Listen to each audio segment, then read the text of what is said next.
As a professional book editor, my job is to help writers strengthen their stories and create the most effective and engaging narrative possible. And a question I often get asked is what makes a novel successful and stand apart from all the rest out there? As I reflected on this question, which was really tough to answer, I realized that the novels that I respond most positively to and the novels that appear at the top of bestseller lists all seem to have one thing in common. So today I'm going to reveal what that key secret is behind every great and successful novel so that you can make sure you integrate it in your story. And one caveat, I am going to say this is all my personal opinion. This is what I feel is the key ingredient to the perfect novel, but it's not going to be the same opinion that every editor has or every reader has.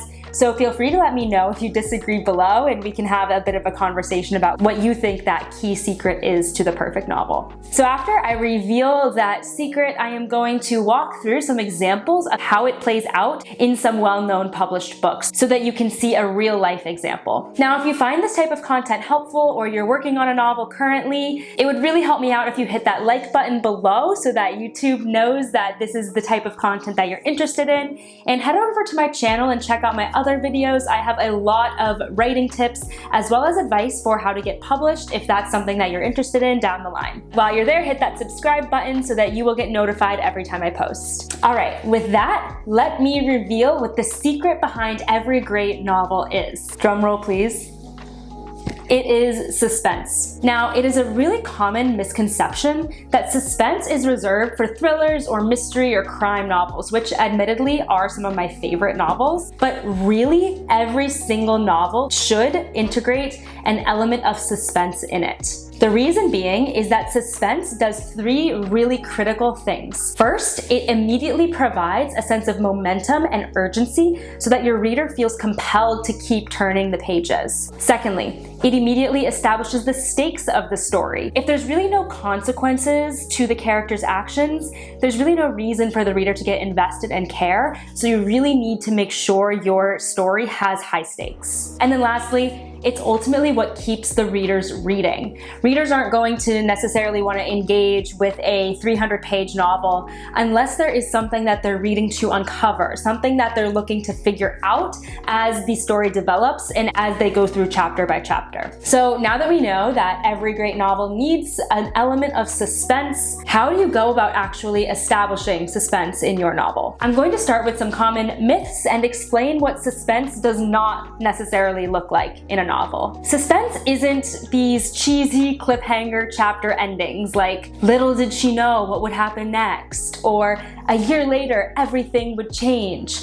You don't need to resort to those types of potentially cheesy tactics in order to feel that you are actually successfully establishing suspense in your story. Suspense is something that can be nuanced. It can be integrated really seamlessly in your narrative. It doesn't have to be called out with those somewhat overt lines. Suspense also isn't necessarily someone committing a crime, or someone disappearing into thin air, or someone being murdered. Again, those are often the subject matter of thrillers or crime novels, but that doesn't mean that suspense is solely reserved for murder mysteries. Suspense could be something as small as wondering if a character is going to go to this college or that college. It's just something that your reader is looking for you to uncover and reveal as they go through the novel. So I want to cut any ties that you may have in your head with suspense and crime.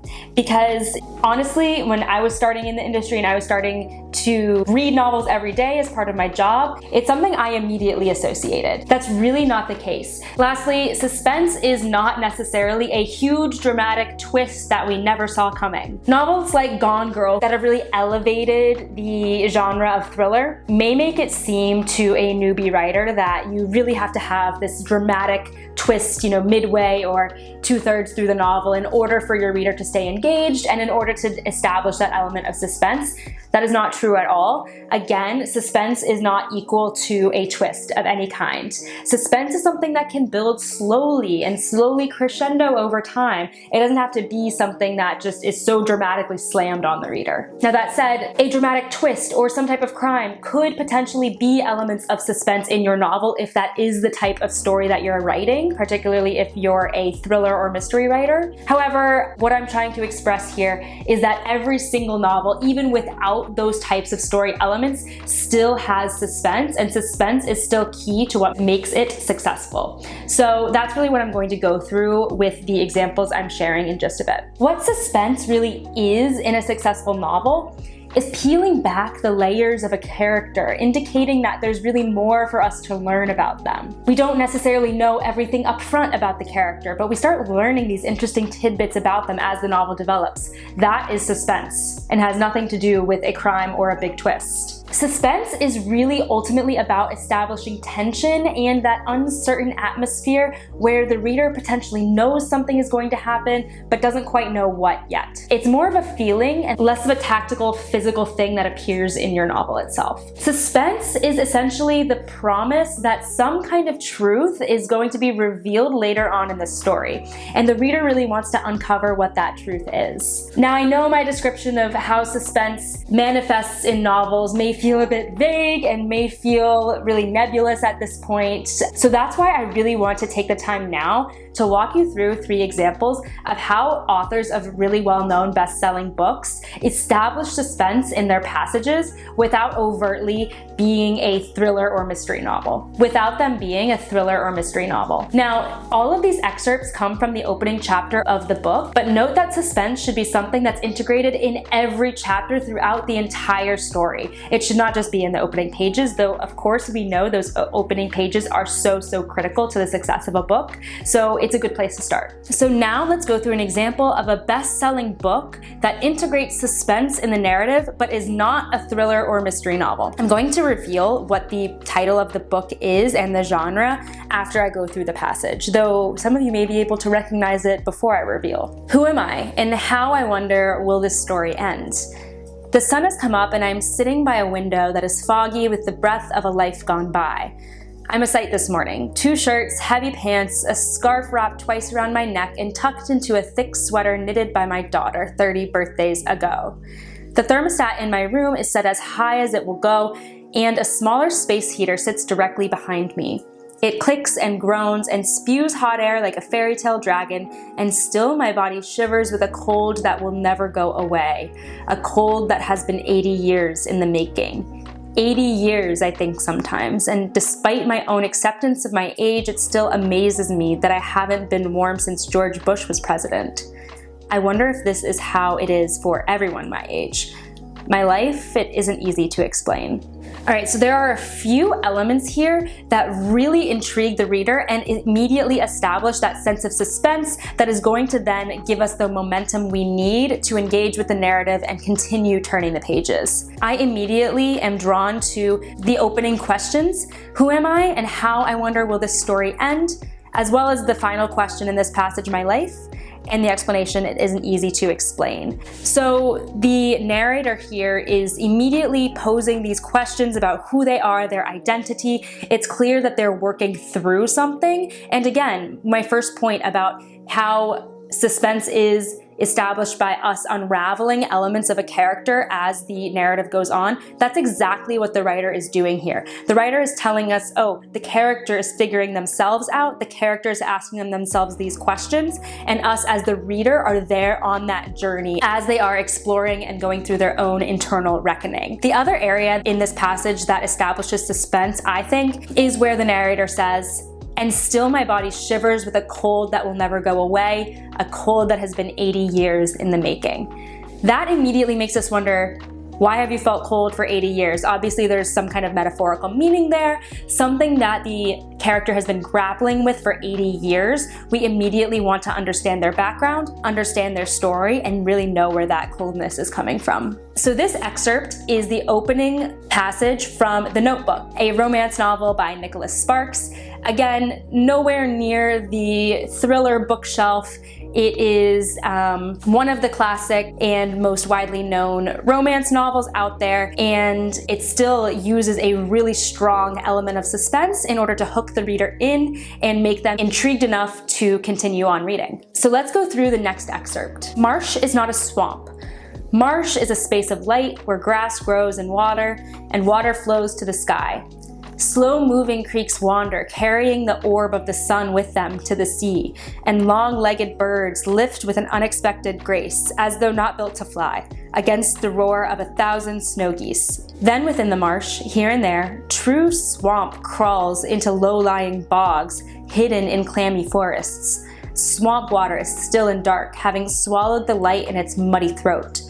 Even night crawlers are diurnal in this layer. There are sounds, of course, but compared to the marsh, the swamp is quiet because the decomposition is cellular work. Life decays and reeks and returns to the rotted duff, a poignant wallow of death begetting light. So this passage is much more atmospheric than the passage from The Notebook, which was more of a narrator's first-person voice coming through. This is really a passage that sets the stage of the setting of the marsh. But the writer still integrates suspense, even though there isn't a character at the forefront of the scene and the marsh is really at the forefront of the scene. The words that stick out to me as I read through this passage are descriptions like still and dark, the night crawlers, the swamp being quiet, and the life decaying and reeking and returning to the rotted duff. All of this works to establish this ominous and almost foreboding tone that the reader then understands to mean that there's really something dark going on with the swamp,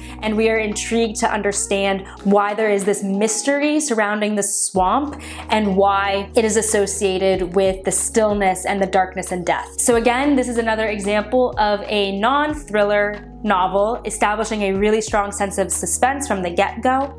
This novel is Where the Crawdads Sing by Delia Owens, and it is historical fiction. Now let's go through the last example. My strongest memory is not a memory. It's something I imagined, then came to remember as if it had happened.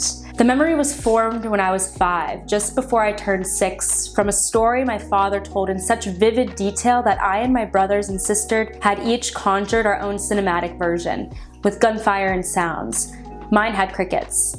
That's the sound I hear as my family huddles in the kitchen, lights off, hiding from the feds who've surrounded the house. A woman reaches for a glass of water and her silhouette is lighted by the moon. A shot echoes, like the lash of a whip, and she falls. In my memory, it's always mother who falls, and she has a baby in her arms.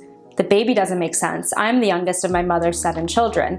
But like I said, none of this happened. So the way that the writer establishes suspense in this opening passage is by telling us from the get-go that the memory she's describing is not a memory at all, and by telling us everything that is explained in the scene never actually happened. Of course, this then immediately makes the reader wonder, well, what did happen? And they want to continue reading to uncover the truth of what happened and how it maps to this imagined scenario that is being presented in the opening passage. So I played a little bit of a trick with this one because I know this video is supposed to be about the key element that makes a novel successful, but this is actually a memoir. It is Educated by Tara Westover. So I wanted to use this example to show that actually most narratives of any kind, fiction or nonfiction, use suspense to engage the reader. So this really is a key element of any type of narrative, not just limited to novels, but it is especially true if you are working on a work of fiction. I'll also make the argument that suspense is critical for a work of fiction of any length and not just novels. So a short story also needs to have some kind of sense of suspense as well. I hope these tips help you see why suspense is so important to any successful story, no matter your specific genre. Let me know in the comments below if you have any specific questions about building suspense in your book, and I would also be excited to hear about what you're currently working on, so just let me know. And again, it would really help me out if you hit that like button if you found this content helpful, and head over to my channel and hit that subscribe button so that you won't miss any of my novel writing tips or videos with publishing advice. I post new content every single week. Thanks so much for watching and happy writing.